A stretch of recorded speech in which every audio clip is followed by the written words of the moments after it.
इस वीडियो में हम सीखेंगे डिस्टेंस एंड डिस्प्लेसमेंट के बारे में। तो डिस्टेंस क्या होता है, डिस्प्लेसमेंट क्या होता है, वो समझते हैं। सपोज़ ये मेरा फ्रेम ऑफ रेफरेंस है, x axis, y axis, z axis, और ये पॉइंट ओरिजिन है। यहाँ पे मेरा ऑब्जर्वर है ओ पे। तो एक पार्टिकल है जो ओरिजिन पे है, वो इस तरीके से चलता है। पहले वो ओ से ए पॉइंट में जाता है, ए से फिर बी पॉइंट में जाता है, फिर बी से वो सी पॉइंट में जाता है।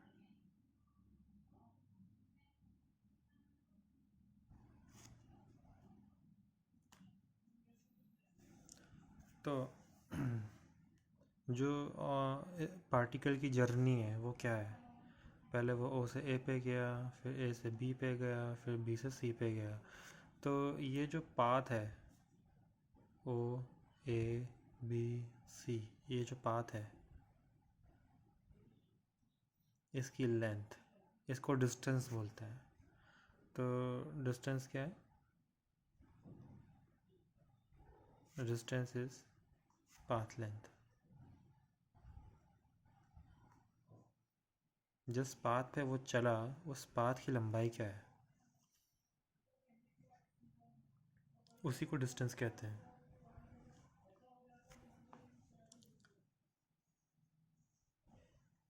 अब बात करते हैं डिस्प्लेसमेंट की। डिस्प्लेसमेंट क्या है?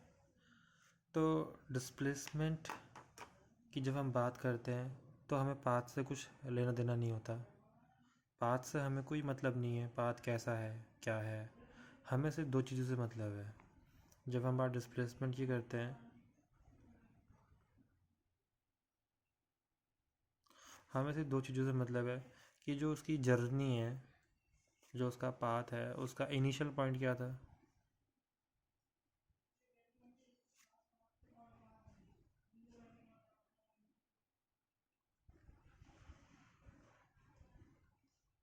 इनिशियल पॉइंट मतलब कहाँ से उसने अपनी जर्नी स्टार्ट करी थी, और फाइनल पॉइंट क्या है।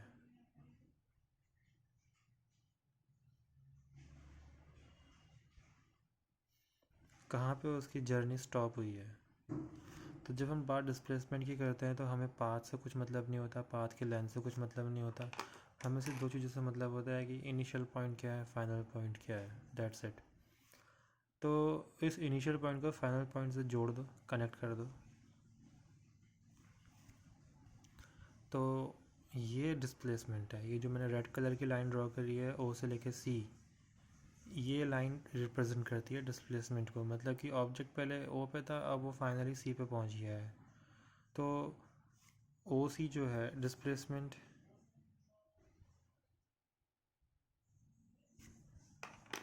is a vector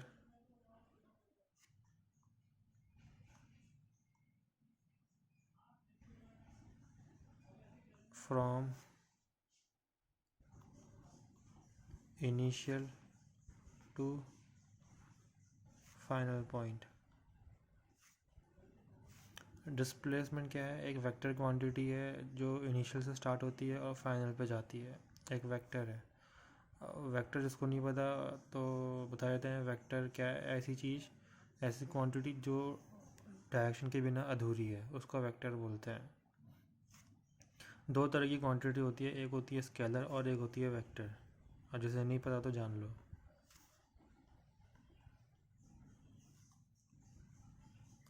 scalar quantity वो होती है जिनकी डायरेक्शन नहीं होती, जिनकी सिर्फ मैग्नीट्यूड होता है, ओनली मैग्नीट्यूड।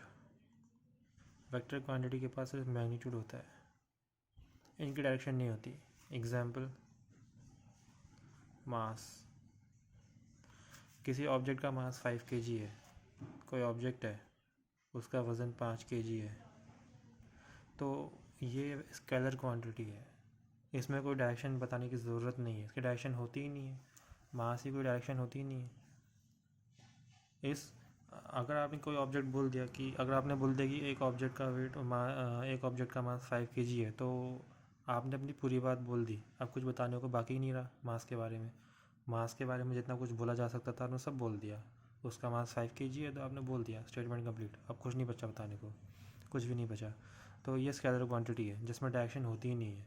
बट डिस्प्लेसमेंट एक ऐसी क्वांटिटी है जो वेक्टर होती है। वेक्टर क्वांटिटी वो होती हैं जो जिनके पास मैग्नीट्यूड तो होता ही है और डायरेक्शन भी होती है। अगर आप सिर्फ मैग्नीट्यूड बता रहे हो तो आप उस इनकम्प्लीट डिस्क्रिप्शन दे रहे हो।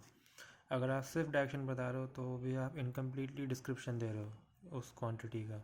अगर आप उस क्वांटिटी का कंप्लीट डिस्क्रिप्शन देना चाहते हो तो आपको मैग्नीट्यूड भी बताना पड़ेगा, डायरेक्शन भी बताना पड़ेगा। जैसे कि इन दिस केस सपोज मान लेते हैं जो लाइन है ओ से लेके सी, इसकी जो लेंथ है वो 5 मीटर है फॉर एग्जांपल। मान लेते हैं 5 मीटर की इसकी लंबाई है। तो इन दिस केस जो ओ सी है, ओ सी जो वेक्टर है वो क्या है, डिस्प्लेसमेंट है। ये जो मैंने एरो बना रखा है ये वेक्टर का सिंबल है, ये जो एरो बना दिया है ये कितना है, 5 मीटर है। तो अगर मैं बोलूँ कि डिस्प्लेसमेंट 5 मीटर है तो ये बात अधूरी है। इसका मतलब सिर्फ इतना ही बनता है कि जो ऑब्जेक्ट है वो 5 मीटर खिसक गया है। वो पहले यहाँ पे था, वो 5 मीटर शिफ्ट हो गया है, वो अब सी पे आ गया है, राइट, डिस्प्लेस हो गया है। लेकिन डायरेक्शन थोड़ी ना पता चल रही है। अगर मैं बोलूँ कि डिस्प्लेसमेंट 5 मीटर है तो सिर्फ इतना बोलने से डायरेक्शन थोड़ी ना पता चल रही है कि वो ऑब्जेक्ट किस डायरेक्शन में शिफ्ट हुआ है, किस डायरेक्शन की तरफ खिसका है, किस डायरेक्शन में डिस्प्लेस हुआ है। ऐसा भी तो हो सकता है कि वो ऑब्जेक्ट यहाँ से यहाँ पहुँच जाए। ये भी सपोज़ ये डिस्टेंस भी 5 मीटर है फॉर एग्जांपल, मान लेते हैं 5 मीटर। तो हो सकता है इधर पहुँच जाए, ये भी 5 मीटर है। अब हमें क्या, हमें तो पता है, अगर हम बोलते हैं कि डिस्प्लेसमेंट 5 मीटर तो हमें पता ही नहीं चल पा रहा कि वो कहाँ की तरफ खिसका है। यहाँ से इधर गया है, इधर से इधर गया है, या इधर से इधर गया है ना, ये नहीं पता चल पा रहा है। लेकिन अगर मैं डायरेक्शन बता दूँ फॉर एग्जांपल, मान लेते हैं ये जो डायरेक्शन है फॉर एग्जांपल मान लेते हैं ओ से लेके जो सी है, ये डायरेक्शन है नॉर्थ ईस्ट मान लेते हैं फॉर एग्जांपल। तो अब ये बात पूरी है कि जो ओ सी वेक्टर है वो क्या है, डिस्प्लेसमेंट कितना है, 5 मीटर टुवार्ड्स नॉर्थ ईस्ट।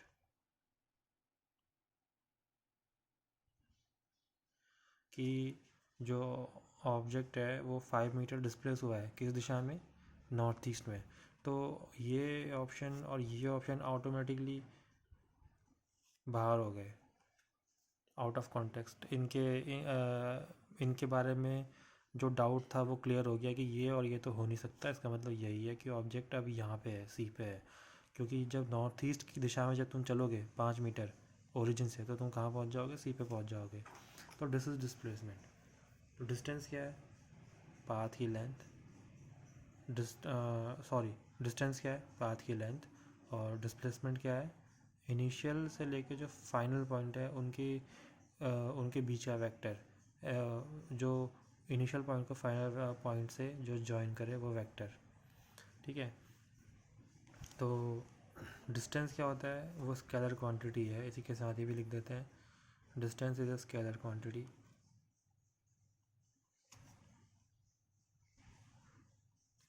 और डिस्प्लेसमेंट इज वेक्टर क्वांटिटी।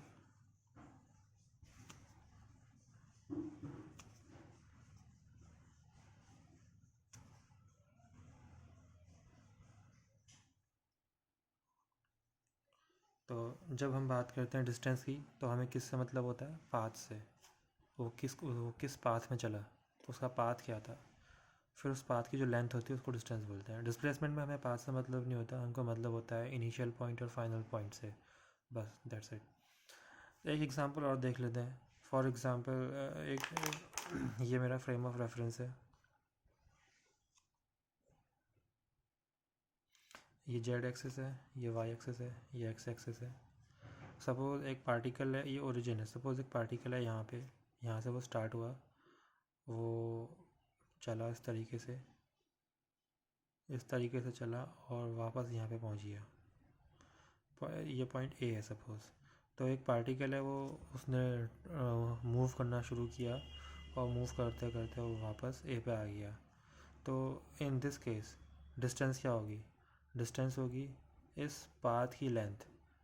ये जो पाथ जनरेट हुआ है, क्लोज्ड पाथ जो ये बन चुका है, इस पाथ की जो लेंथ है वो डिस्टेंस है। लेकिन जो डिस्प्लेसमेंट होगा वो क्या होगा?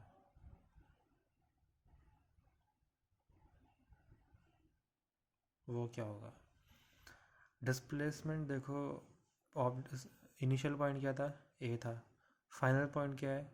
शुरुआत उसने ए से किया और अल्टीमेटली फाइनल वो ए, फिर से ए पे ही पहुंच गया है। तो इनिशियल पॉइंट भी ए है, फाइनल पॉइंट भी ए है। तो ए और ए के बीच में डिस्टेंस कितनी दूरी है? 0। तो डिस्प्लेसमेंट कितनी है? 0। यानी कि वो खिसका नहीं, डिस्प्लेस हुआ ही नहीं है, जहाँ था अभी भी वहीं है। जर्नी के समाप्त होने के बाद वो खिसका नहीं है, शिफ्ट नहीं हुआ है, डिस्प्लेस नहीं हुआ है, जहाँ था अभी भी उधर ही है वो। तो ये है डिस्प्लेसमेंट और डिस्टेंस के बीच का अंतर। लेकिन in this situation distance zero नहीं है, डिस्टेंस कुछ ना कुछ होगी। Distance is not equal to zero. कुछ ना कुछ तो लेंथ होगी ना इस पाथ की, इस क्लोज पाथ की, तो वो डिस्टेंस है।